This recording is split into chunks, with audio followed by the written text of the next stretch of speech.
basically what we do is we are engaged with helping the farmers shift from NPK farming to organic farming.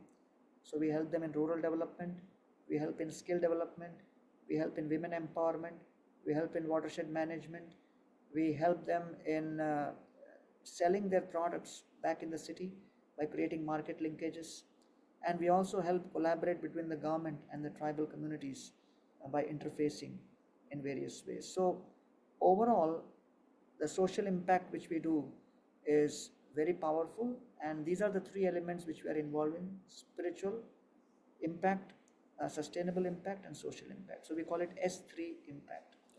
And this is basically the revival of the ancient temple town of India. Pittsburgh is a steel town, but then because the steel manufacturing shifted other places, then there is a crisis. They call it a rust belt, it just, the whole thing falls apart. Detroit is a motor town. Again, there are issues because manufacturing practices changed. Sure. But temples, the deities don't move.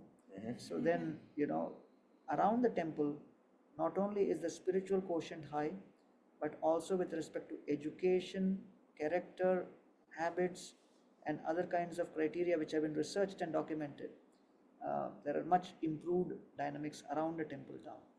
So many times people feel that temple town means Vrindavan, Rishikesh, Haridwar, Srirangam, the ancient temple towns. Yeah. But the Govardhan Eco Village is a model to demonstrate that we as modern day citizens can also play a part in creating temple towns. Along with everything that comes with it. Exactly. So therefore, we create a temple town like the Govardhan Eco Village, which not only transforms the pilgrims who walk in, but also we are supporting nature, and we are also a living lab which actually embraces the community around through social impact. Om Namo Bhagavate Vasudevaya.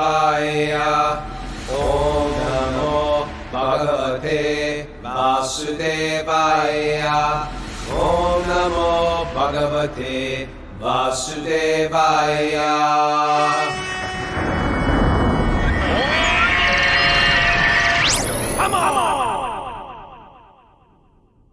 Live from Maharashtra, India, this is Wisdom of the Sages, a daily spiritual podcast. Today I'm your host, Kaustubha Das. Radhanath is just running around Mumbai today, as if he had nothing more important to do.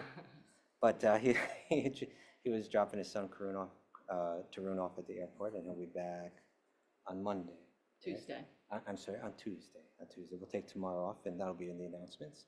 But we have a very special guest interview today, and we'll bring you that in a moment. But before we do, we have Linda here, and she'll be sharing today's announcements. Welcome, Linda. Thank you. Hello, everyone. Big happy birthday to Tarun Capo. Today's his 11th birthday, so that's why they're in Mumbai celebrating. We'll take tomorrow off, so no show Monday, and then we'll be back Tuesday at 6 a.m. Eastern Time.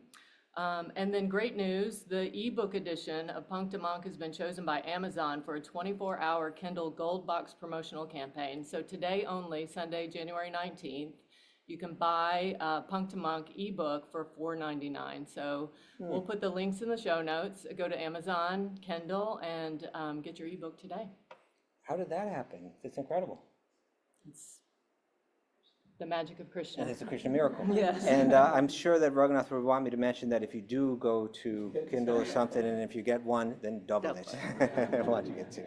So today we have a very special guest. We have Gauranga Das. This will be his second time on our show. It was maybe about 4 years ago, 4.5 years ago that we had you on before. I don't remember it. You're going to have to grab that one. Yeah, Thank you. I don't remember the exact time, but maybe It was 2000, probably like in the summer of 2020, something like that. Yeah.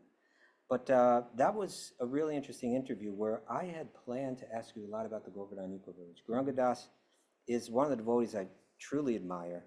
He's a person that does tremendous service. And I think really we just got into your own story at that time, yeah, going that to was the school. theme of Yeah. that podcast. Yeah, your own story of graduating from IIT, which is a very high-level engineering school in India, and then entering into the life of a monk. I think we spoke about what it's like to be a monk in the Chaupati Radha Gopinath community, and a lot of your service with Radhanath Swami, you know, that of your association with Radhanath Swami. And that was a really good interview. And even at that time, I wanted to bring you back to really discuss what was really originally what I had planned to interview about, which was this project where we're at right now, the Govardhan Eco Village. So welcome. Thank you for being with us today. Thank you very much. Thanks to everybody who has joined in for this. So let's do this. We're sitting in a place about 2.5 hours outside of Mumbai, depending on the traffic. This was a place that I guess I would say wasn't a really like a well-populated place going back 20. When was the property acquired here? This property was acquired in 2003, Okay. and we began with 25 acres. Now we have almost 170 acres. Okay. I remember coming here early on. I don't remember the exact year, but it was early, before there was really very much development. Yeah. And I remember it as being kind of, I don't know, dry kind of land. You know, it wasn't, I don't know if barren is the exact right word, but it was, you know, it seemed like a very hot, somewhat barren land. It was, yeah. But Maharaj Radhanath Swami had some kind of vision of what he wanted to do here. And you were in on that from the beginning. You were hearing from him. Could you share with us a bit about his ideas, and maybe also how the community, the devotee community from the Radha Gopinath temple responded to that? Because for decades there had already been a very vibrant Bhakti community right in the city, right in the heart of Mumbai. Successful, dynamic, beautiful in so many ways. And then Radhanath Swami somehow acquires this land outside, kind of a little far outside the city, and he says he wants to develop something here. Could you share with us what Maharaj was thinking and how people responded to his idea? Yeah, thank you, Kaustubha, for asking that question. In 1988, when Radhanath Swami first came to Mumbai, he set up this community downtown Mumbai at what is known as Chowpatty. And that temple took off pretty soon. And within a few years, it was a vibrant community. I joined in 1992, 93. I just came out of college and joined Radhanath Swami in 93. So by 96, Chowpatty was a well-known, famous, well-established community of devotees in a downtown place all over the world of ISKCON. But what most people don't know is that simultaneous to establishing this downtown temple in Chowpatty in 1988, Radhanath Swami also started searching for farmlands. Even then? Even from 88. Because when I was working in Pune in a company before I joined, I also went with a team to search for some land in one of the places near Pune. So between 88 to 98, for 10 years, we searched for almost 200 to 300 pieces of land. Weird. And then finally in 1998, we came up with 50 acres of property, which is in a place which is on the outskirts of Pune, in a town known as Daund. Okay. Not very well known place. That was the first avatar of what was at that time known as Govardhan Farm. Okay. It was known as Govardhan Farm or Govardhan Krishi Kshetra in Sanskrit or Marathi. And in that Govardhan Farm, the whole focus was preparing for the Y2K, which was going to happen in 2000. Maybe a lot of people don't even know about that. A lot of people weren't even born at that time. Food self-sufficiency. Yeah. We had a beautiful land which was right next to the river. We had, rice. We had vegetables. We had sugarcane, millets, all kinds of wonderful things happening there with 25 to 30 cows. And we had a wonderful community of almost 25 families staying there. Okay. 98, 99, 2000, 3 years. We developed the whole place. There were thorny bushes, cleared all of it, planted, landscaped, and we had a very flourishing output of agriculture products. Okay. So now the question is, what happened? Yeah, why not just develop that? So in 2001, around January end or February beginning, the 25 families which were staying there they were mostly from farmer families. for generations, their families had only done agriculture and farming. So they had a lot of confidence in their understanding of agriculture and farming. And they just felt that this focus on organic farming and the particular techniques and methods which are being suggested does not really make sense. Okay. So there was a difference of opinion on how the agriculture should be done. And the difference of opinion grew to such an extent that suddenly, without notice, almost all of those families just left Oh, without notice. okay. So we were left with 50 acres of land and 2-3 monks and 25 cows. Okay. So I call that project was eco-friendly, not ego-friendly. So some of the best, most natural projects can, be disaster if we are not able to create harmony amongst the people. Sure. So then that was, I would say, one of the biggest disappointments. And we were at crossroads. We did not know which way to go. And that's where I would like to highlight one of the first examples of excellent leadership from Radhanath Swami's side. Because when we are here, 2025, sitting in a flourishing community at Govardhan Eco Village, we should not forget the darkest moment where everything had collapsed and everybody was in confusion. And when chaos was reigning supreme, that's when leadership is really tested. And the natural thing for anybody would have been to bring in another group of 15-20 people and keep it rolling. Because we have already invested money, invested resources, we have put our energy behind the project. If you even sell that land to someone else, you can never recover the money. The kind of money which you have invested in clearing the land, tilling the land, making it agriculture friendly, it's not going to happen. So it's going to be money lost. So plus there is also this confirmation bias that, okay, I've made a decision. We have found a land after 10 years. It has to be right. How can, exiting that project would be tantamount to accepting that we made a mistake. Big defeat. So that's when a leader's leadership capability is tested. And so after a lot of discussions with our community leaders, and I was kind of involved at that time in a very distant way. I was not part of the project and I was not part of that farm project because I was in the city doing outreach in the colleges and stuff like that. So ultimately Radhanath Swami, in consultation with the leaders, came to the conclusion that Krishna is revealing that maybe this may not be the best place for us to develop this community, number one. Number two, if we focus only on agriculture and self-sufficiency of food, that's not our core strength. And therefore, we will always be dependent on others, over whom we may not have all the control of which way things will go. And the third important thing is the distance from our main community of Chowpatty, Mumbai, and our congregation is sitting in Mumbai, and that farm was almost 6 hours, 7 hours away. Sure. So considering all of this, he came to the conclusion that we should close down this farm. And believe me, at that point, it was like a thunderbolt. And close down, that means exit, which is accepting that it didn't work out. It was very tough. But then, Especially for a community that had so much success, it seemed like one success after another.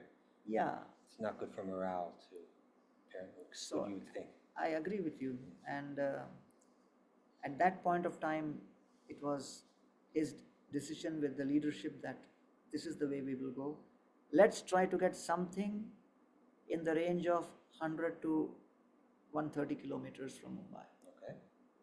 So then again the search began. So 2001 to 2003, again they were searching for hundreds of land.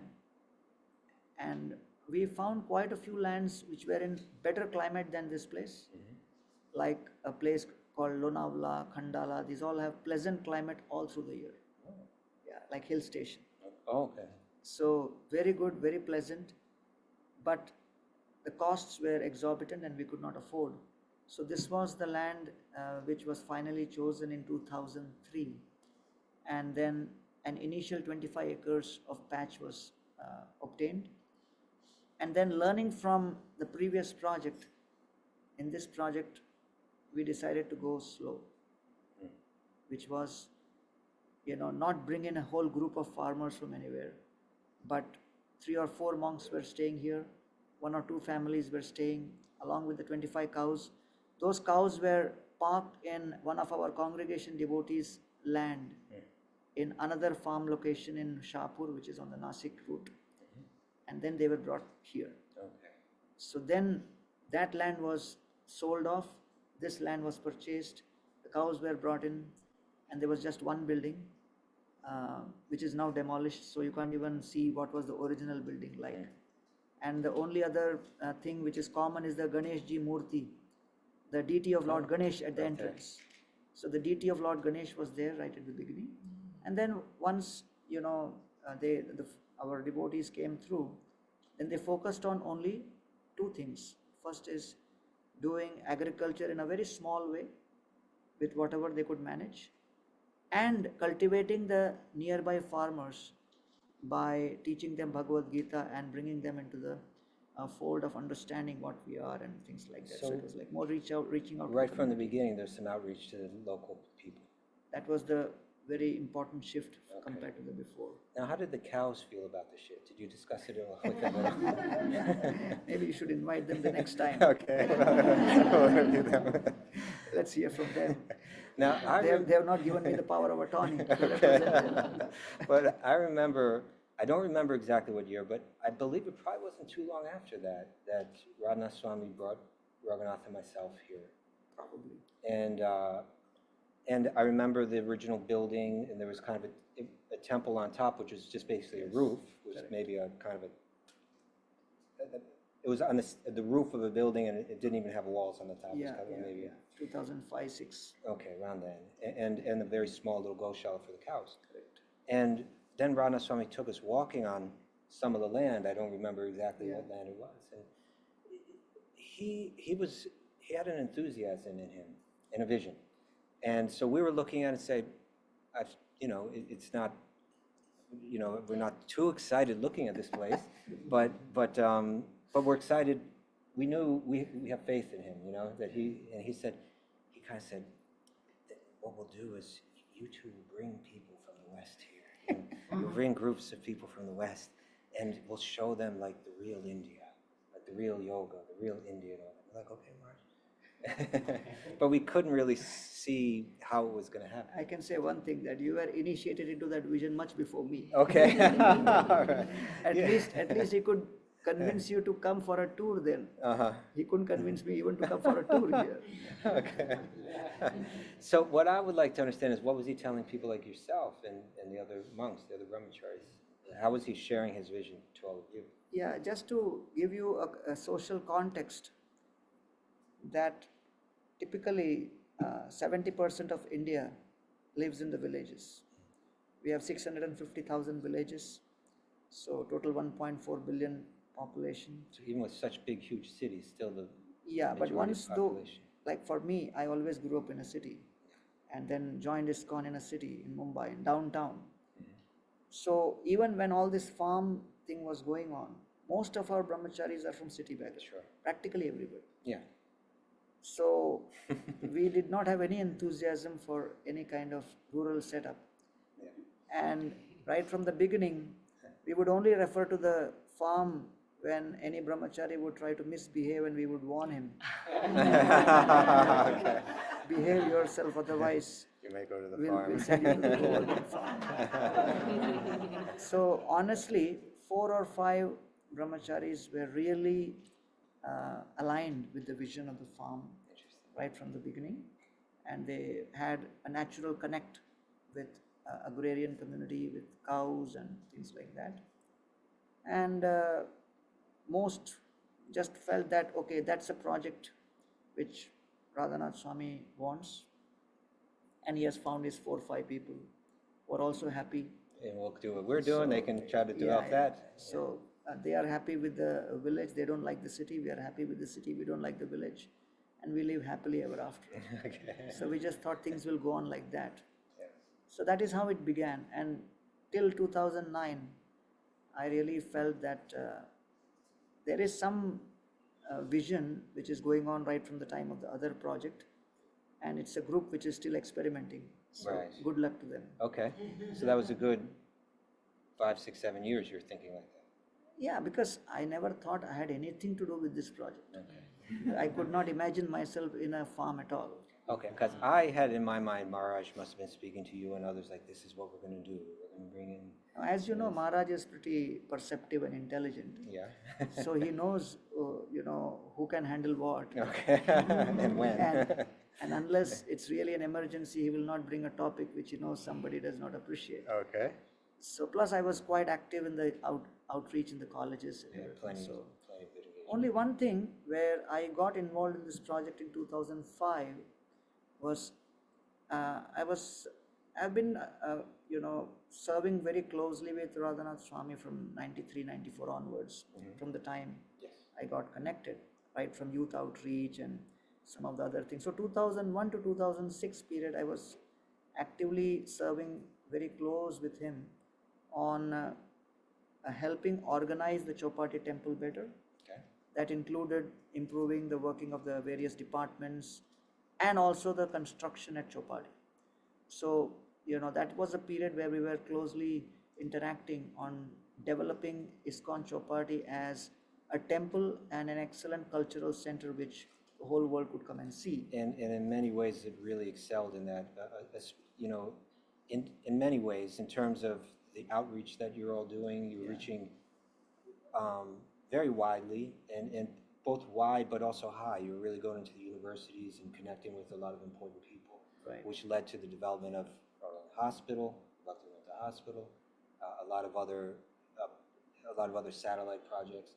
But even beyond all that, I think in the entire world, that temple became recognized as a place of unique Vaishnava dealings, unique Vaishnava culture, unique Vaishnava mood there, that temples from all around the world looked at and said, we need to learn from this. So a lot of energy was invested in developing that mood and those types of relationships, which really gets down to the essence of what we're trying to cultivate. Absolutely. And that was, the very mood of Radhanath Swami then.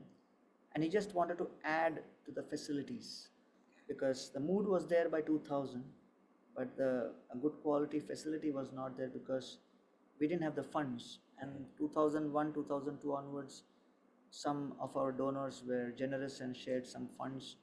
And so that was the time when Radhanath Swami, for the first time, because he was already 51 then, he actually, I would say, got into serious execution of projects. Okay. Because till the age of 51, he has been primarily involved in giving lectures, cultivating people, talking to people, singing kirtans, taking them for pilgrimages. Yes, sadhu So, kind of. yeah. Yeah. Kind of only, being a cultivator of people and their relationships and things like that.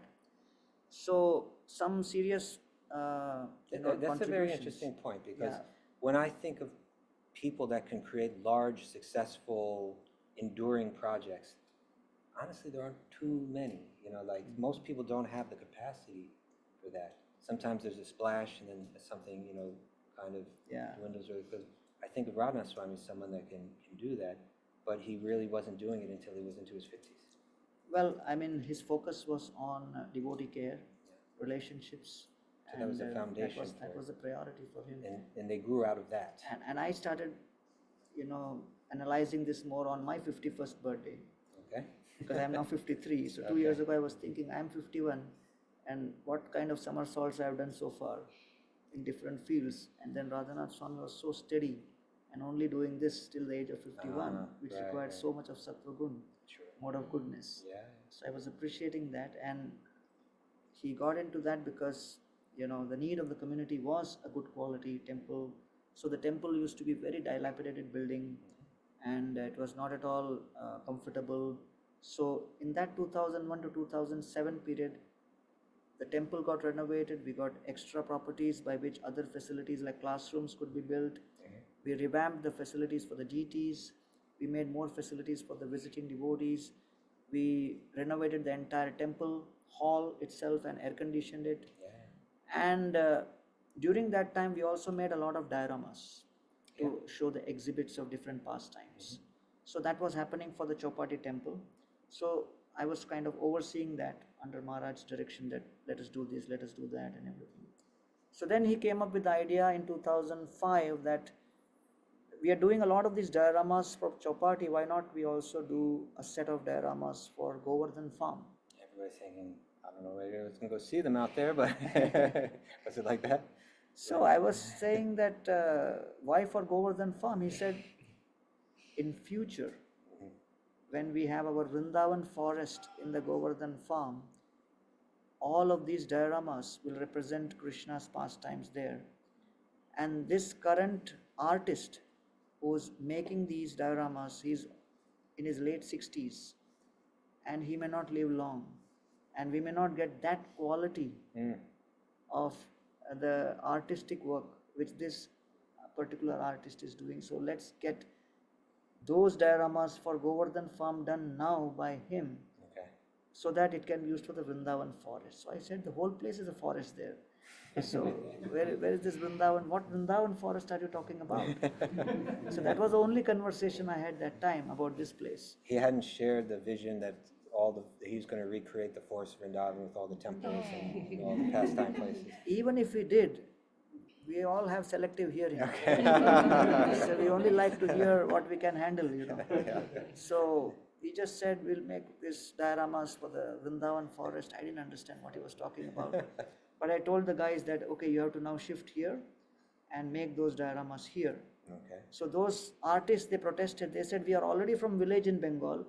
We told our family we are going to Bombay city. That's why we got permission to come. And now if we go back to village, it's not good.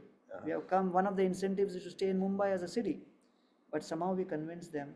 So if on the way to Yamuna Aarti, when you see Krishna with a lot of donkeys on one side, that's where we made a shed. And in that shed, those artists stayed for almost 6-7 months and made all those dioramas which you see, like during Yamuna Aarti on Yamuna Devi's one side and the other side, those dioramas, and all of those were made in 2006. Wow. And they were kept in the godown for almost 10 years. Preserved so well. Yeah, I mean, it was not preserved so well. We had to do a lot of painting and Sure.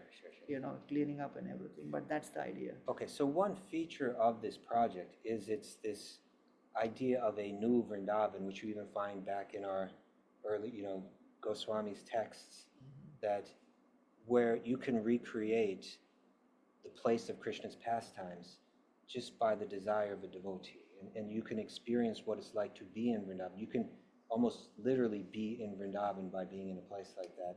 And it's been done very uniquely and beautifully here, that you can wander through the areas and you can go to, there's actually a Yamuna river that flows. There's the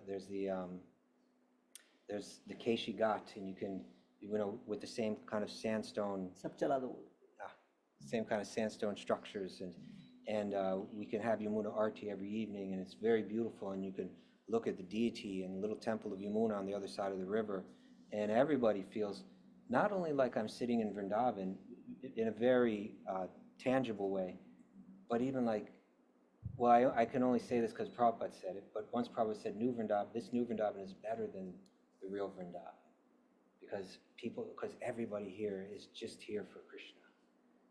And in some ways you feel like you're in Vrindavan like 200 years ago, before it became all developed and there's so much noise and traffic and all of that. So there's that feature to this place. And now there's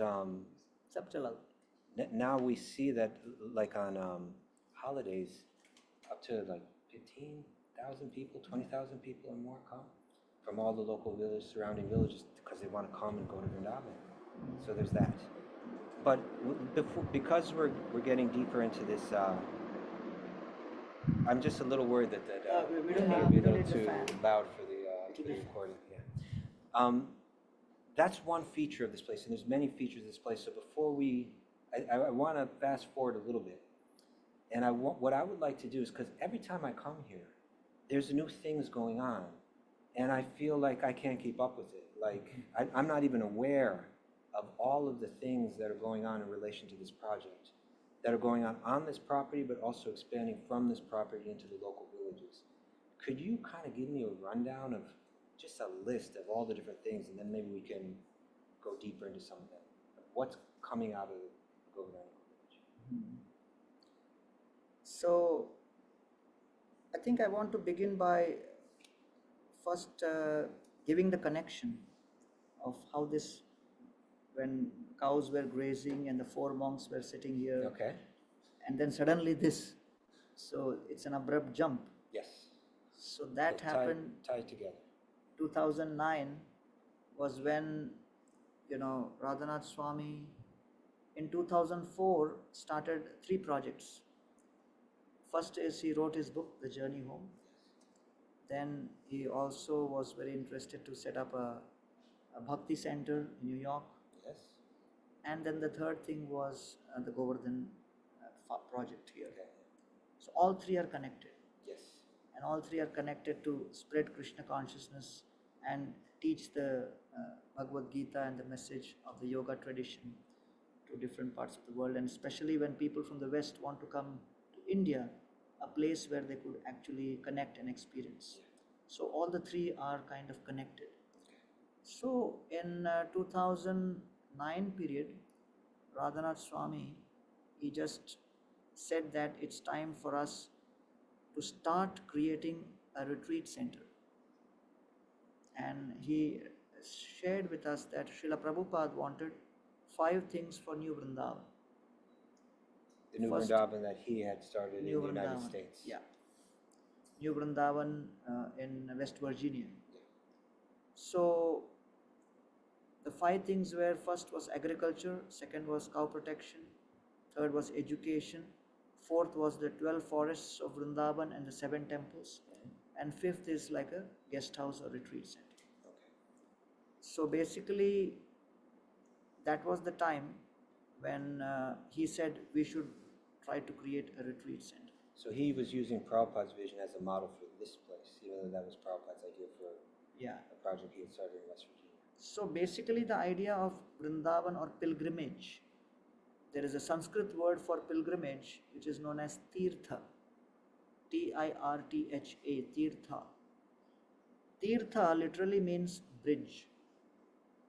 Bridge is that what connects one to another.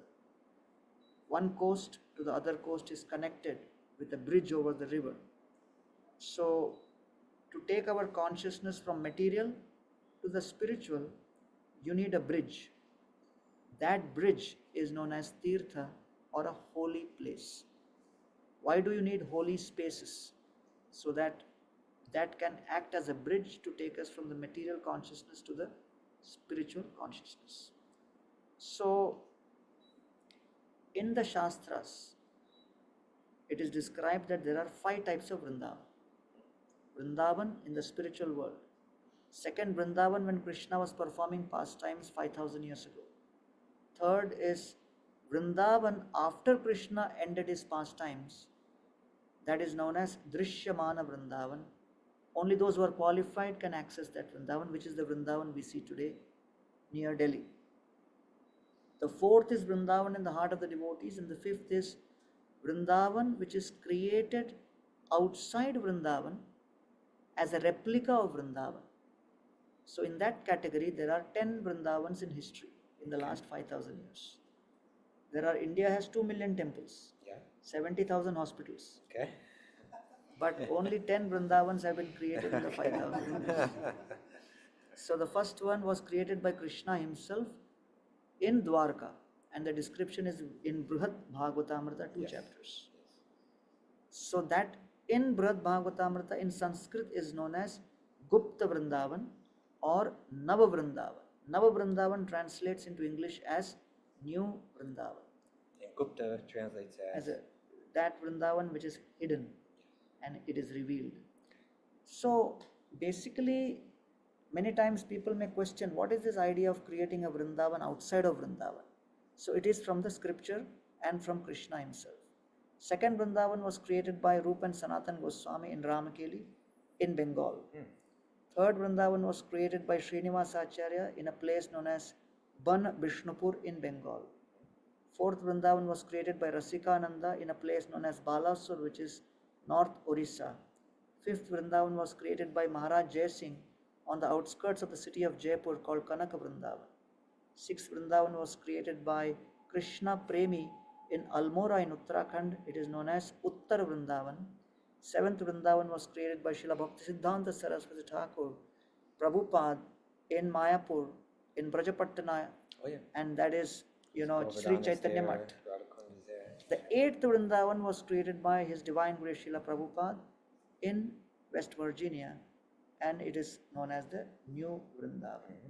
So in 1972, when Srila Prabhupada established, the foundation for Radha Govinda temple there, and then, he wanted the Vrindavan to be created, but the devotees had no experience of coming to Vrindavan to see it. So Prabhupada said, you make a house and I'll come and I'll direct the creation of the Vrindavan. And over a period of time, that particular project of creation of Vrindavan did not happen there. Right. And then, Shivaram Maharaj. In other words, the different temples were not built and the different pastime places weren't recreated. So, Shivaram Maharaj then in Hungary, he created a similar concept of recreation of Vrindavan. That is the ninth Vrindavan. So then Radhanath Maharaj, when he got this property, he also wanted to create in the similar lines of what Srila Prabhupada wanted. And therefore, the 7 temples and the 12 forests concept, he wanted to be established here. So in 1997, he had sent one of his disciples, Jai Gopal Das, who was doing masters in architecture, to do his master's project on the 7 temples of Vrindavan. And the Pune University sent a letter to Archaeological Survey of India, which protects all the ancient monuments, to allow this student to take measurements of those protected monuments. So Archaeological Survey gave the permission, and Jai Gopal Das took the measurements and made the drawings. So that drawings were with Jai Gopal Das since then. So therefore, when this project began, at that point of time, that was the connection, that Madan Mohan's drawings were with Jai Gopal. Yes. So we got those drawings, and that's how we could build this Madan Mohan, because when Radhanath Swami was in Vrindavan, he had taken a vow he will stay in Vrindavan forever in 1971. He was just very young. And then he went to America. He thought he may never get to see Vrindavan, so to keep the memories of Vrindavan alive, he had brought some dust of Vrindavan in a pouch. He would smell that, and before lunch, he would sit and do a meditative parikrama or a tour of Vrindavan for an hour before lunch every day. And in that meditative tour, he would get up and take bath in the Yamuna, and the first darshan he would have was of the Madan Mohan temple, because that's where he used to sleep in 1971, very close to there. So he had deep memories of that. And so he just wanted to also offer it as a symbol of Vrindavan established by Srila Sanatan Goswami. So for those who are unaware, there are miniature temples of the major Vrindavan temples in the recreated Vrindavan forest here. But there's also life-size, full-scale Madan Mohan temple, which is this huge tower. 85 feet. 85 feet tower. And 1 million kilos. Total stone weight. So that's, it's striking. It was, the whole place was dynamic enough before that in its miniature feel, but that life-size Madan Mohan temple is actually every day, every evening I see it, I'm struck, and the deity as well. Exactly. So like when you look for, if you want the power of money, then you go to the bank. If you want the power of food, you go to a restaurant. And you want to get the power of service, and you come to Vrindavan. So Vrindavan is that place where you get to recharge yourself with the power to serve, because the ability to serve is a power which is granted, which cannot be just acquired. It needs to be granted. So therefore, Braj or Vrindavan exists so that when we go and offer prayers to the different deities, to the different holy personalities, to all the various symbols like Govardhan Giriraj, Yamuna, through that prayer, the ability to serve is granted by those personalities. That was the idea of recreation of Vrindavan. So, in 2009 when we started, then Radhanath Swami also said one thing, that if we are developing this project, we should have the principles of sustainability also in place. So that was something different from the 1997 version. Yes. Where sustainability, eco-friendly, all those were, not known.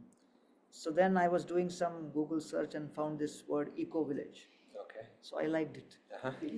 So I told Maharaj that, why don't we now rename this project from Govardhan Farm to Govardhan Eco Village? Kind of, by doing that, it kind of changes everyone's perception of what we're Right. doing here or where we're coming, Yes. Because the idea was to develop based on eco-friendly principles. which is a new dimension now. Yeah, it was like 97 to 2007-8, that's what changed in the world also. Climate change became, Became very important. an important topic. So But also very consistent with what Srila Prabhupada was trying to Srila develop through Prabhupada his... was always Oh, he simple was ahead living, of high it. thinking. Yes. So, the only challenge was, I was still not able to see myself, in this project so seriously. And I was trying to, argue with Maharaj and ask a lot of questions as to why are we doing this and is there really a need? And Maharaj could see that we are hesitant, because when he would go away, then all the work would stop on the discussion on this project. So he realized that he has to do little more than just tell us to do. So he said, I want this project as a birthday gift for my 60th birthday. Okay. Because in 2009 he was 59, and in 2010 he was becoming 60. So I told him, it's not fair, now you're putting emotional pressure on us. Sweet emotional pressure, but emotional pressure nonetheless. So then, we didn't have funds to go and do research. So one of the monks gave us 2 lakhs as a donation from the savings he had. We went around and shortlisted few architects. And finally we selected one architect who had a long history of, eco-friendly construction. Okay. It's a lady called Chitra Vishwanath from Biome Environmental Solutions, Bangalore. So when she came on board, she said, if you're looking at a sustainable project, then the first thing is we have to do a hydrogeological survey, which is to figure out what's the state of water under the ground. How are the aquifers? How's the movement of the water? Where do we recharge the water? So Your engineering background, was it a language that you understood? yeah, I would say that I thought I'm done with engineering. Yeah, but it all But came looks back. like, there was some karma remaining. Okay, to burn still. So when, she suggested an agency which could do the hydrogeological survey, the agency quoted around 5 to 6 lakhs for that survey. And We don't know what lakhs are, you guys. so 500,000 rupees to 600,000 rupees, which was quite a lot for us in those days. And well, some of the other monks who were also engineers, they said, we know a local village mystic who takes a coconut in his hand Now we're talking. and he chants the right mantras. Wherever there is water under the ground, the coconut starts revolving. And then you can be guaranteed there is water underneath. All right. And the best part is that costs only 200 rupees. I'll try it. So we said, wow, we'll go for it. And when But our, the coconut mystic thing costs 200 rupees, but the digging you still have to pay for. so the architect, she said, if you're going for this kind of a technique, then I'm done with this project. So that was an interesting turning point, because as spiritual leaders and gurus, sometimes, because we are teaching philosophy, the purpose, and, the highest wisdom and stuff like that, sometimes we may think that, why should we listen to them, but we were humble and we surrendered our ideas Yeah. to the architect's ideas, because we thought we have brought her on board to lead us on a sustainability project, and she's the sustainability expert, not us. So that was a turning point, and Okay. because of that hydrogeological survey, we have almost 36 awards now which we have received from all over the world, including the United Nations, for eco-friendly projects construction. It begins with water. Everything begins with the water, Yeah. because unless you have a sustainable water solution, you can't do anything else. So eco village means primarily four things. Scale doesn't matter whether you have half an acre or 100 acres or 1,000 acres. Food, water, energy and waste. Okay. If you know how to deal with these four in a sustainable manner, you can set up an eco village. And it's challenging here because there's very little rain except for one time a year. No, the rain is enough, more than 5 times that of London. Plenty of rain. London gets 700 millimeter, we get 3,500 millimeters. Okay. But if you do not have a sustainable plan for catching and harvesting that rainwater and recharging the aquifers, then ultimately there is surface runoff and everything goes off.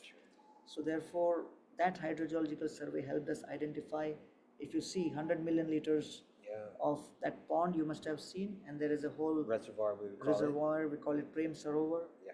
jogging trackway around it Yep. and all of that. So that's when Radhanath Swami said that now let's start the project. Now the architect is there, designs are there, but I said we need a crew of people. We are only 4 or 5 monks. So then I put up a blank sheet of paper in the Brahmachari ashram in the monastery, saying that, okay, 60th birthday of Radhanath Swami coming up. Do you care? Anyone wants to sign up as an offering, please write your name. And I thought it will fill up in a day. For 7 days it was blank. And then finally I told Maharaj that I think we have to bring in those monks who don't have a choice, which is the trainees. Okay. Oh, okay. Right. Because this isn't an ashram where they're just dying to get somebody in there. This is an ashram where people are coming out of the universities wanting to get in. Correct. So if you want to get in, we've got a project for you. So absolutely, and the credit goes to those batch of trainee monks who finished their training, and because it was the call of duty, they never imagined themselves in this kind of situation. Neither did I. So all of us Maybe landed they us thought, is here. this some kind of hazing project going on? Is this for real? And interestingly, the day all of them landed was May 1st, 2010. They still call it Labor Day. Okay. And they would ask me, what are we doing here?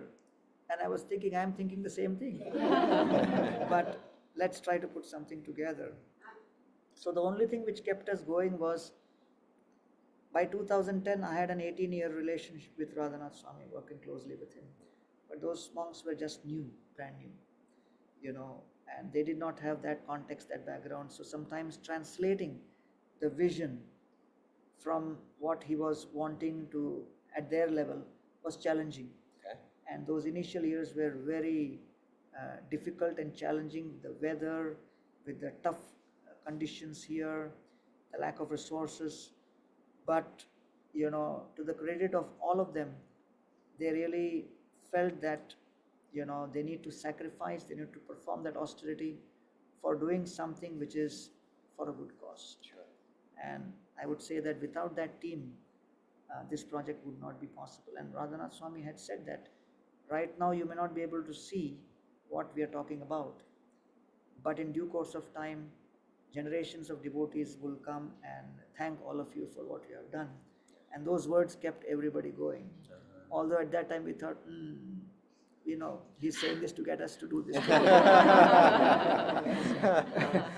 But when we look back and hear those recordings, so whatever he spoke about in 2009-10 is something which you are seeing right now. 15 So years it's like later. a classic leadership example.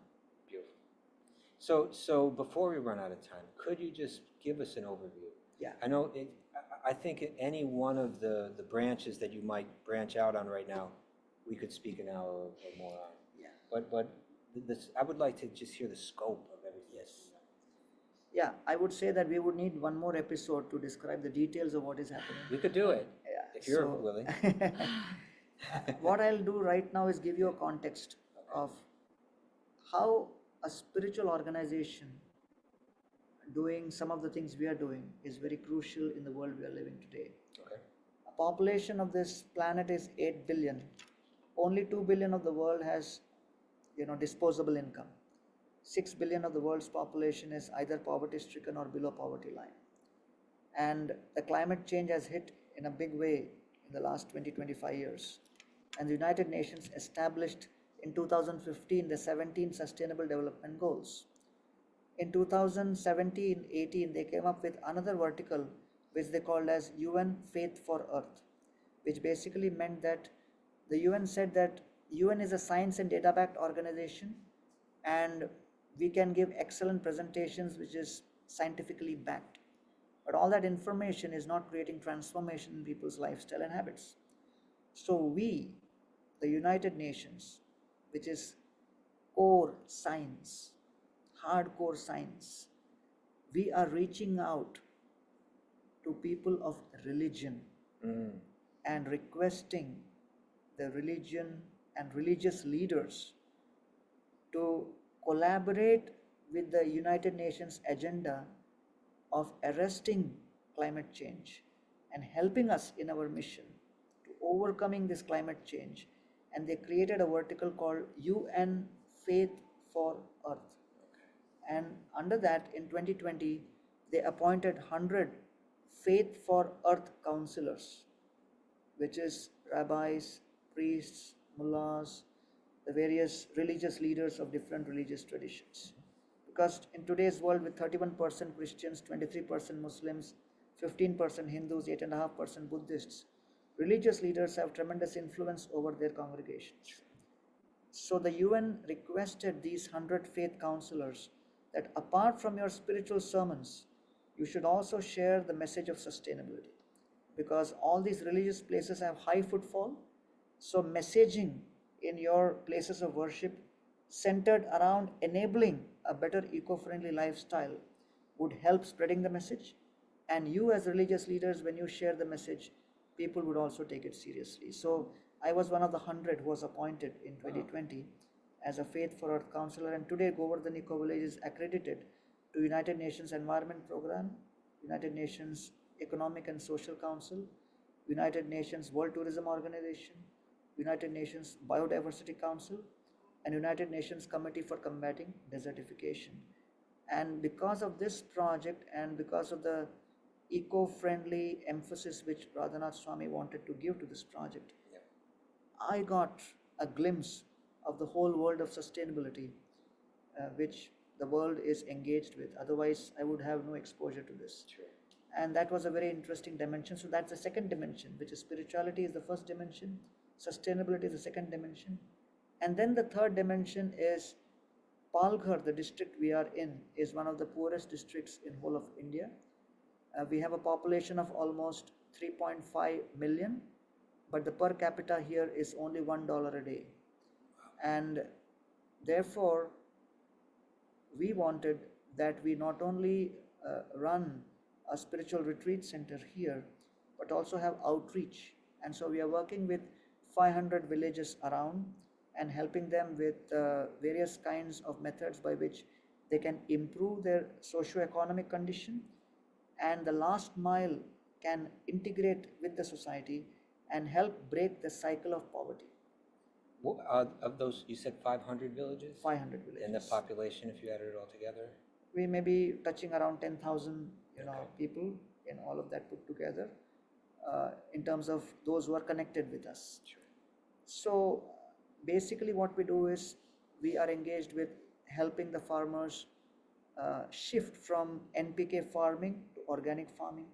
So we help them in rural development, we help in skill development, we help in women empowerment, we help in watershed management, we help them in selling their products back in the city by creating market linkages, and we also help collaborate between the government and the tribal communities by interfacing in various ways. So overall, the social impact which we do is very powerful, and these are the three elements which we are involved in: spiritual impact, sustainable impact, and social impact. So we call it S3 impact. And this is basically the revival of the ancient temple town of India. Pittsburgh is a steel town, but then because the steel manufacturing shifted other places, then there is a crisis. They call it a rust belt, it just, the whole thing falls apart. Detroit is a motor town. Again, there are issues because manufacturing practices changed. Sure. But temples, the deities don't move. So then, around the temple, not only is the spiritual quotient high, but also with respect to education, character, habits, and other kinds of criteria which have been researched and documented. There are much improved dynamics around the temple town. So many times people feel that temple town means Vrindavan, Rishikesh, Haridwar, Srirangam, the ancient temple towns. Yeah. But the Govardhan Eco Village is a model to demonstrate that we as modern day citizens can also play a part in creating temple towns. Along with everything that comes with it. Exactly. So therefore, we create a temple town like the Govardhan Eco Village, which not only transforms the pilgrims who walk in, but also we are supporting nature, and we are also a living lab which actually embraces the community around through social impact. Okay. So it is all centered around the principle of yoga, which basically is harmony of the self with the divine, which is spirituality, and then that goes into harmony with nature, which is sustainability, and then it expands into harmony with community, which is social impact. Oh, we tied everything So the together. whole principle of yoga is harmony. Yeah. That's what we are trying to communicate. That is very beautiful. I am going to make a request, because in all of those fields, you just reeled off a lot of stuff. But I know that there are stories connected to all of those. A lot of them. So I would like to bring you back and go deeper into those. Would you please agree to do that now that you're on the spot? Not in the next few days. No, but within the next few weeks or a couple months or something like that. Should I bring you back? Because I think people really want to hear that. I think it should be broadcast. It's, I'm in New York in May. in May. Okay. So We don't need to be in the same place, but if you want to stay within the time of May, then I'll accept that. sure. Okay. Thank you so much, Gauranga Prabhu.